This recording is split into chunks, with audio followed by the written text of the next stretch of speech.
How on earth did the Soviet Union launch a spacecraft they knew could kill its pilot? In 1967, during the height of the Cold War, the USSR rushed to launch Soyuz 1, their newest crewed spacecraft. On board was Vladimir Komarov, a decorated cosmonaut and national hero. But behind the patriotic headlines was a nightmare of engineering flaws and political pressure. Soyuz 1 had over 200 known problems before launch.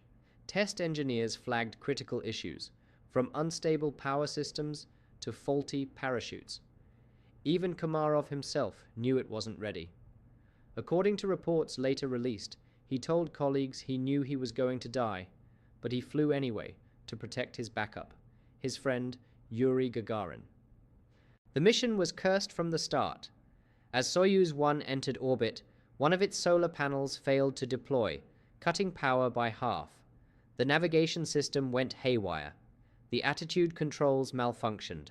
Ground control tried to troubleshoot, but nothing worked. Komarov was flying blind in a crippled spacecraft. Despite all this, he heroically managed to orient the capsule for re-entry. It was a miracle he got that far.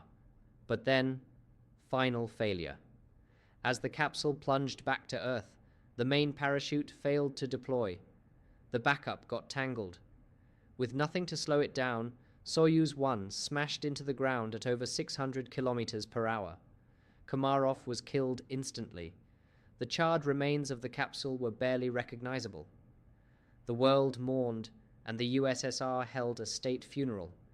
But the truth behind the failure was buried, literally and figuratively, for years. This wasn't just a technical failure, it was a political one.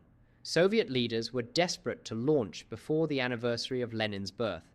They pushed ahead, ignoring warnings, treating Komarov like a pawn in a propaganda game.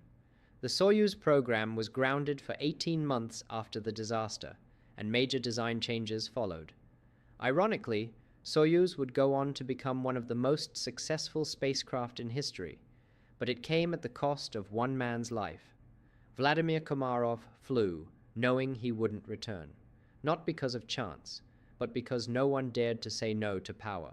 If you're stunned by this true space tragedy, like the video and subscribe for more How on Earth space stories that history tried to forget.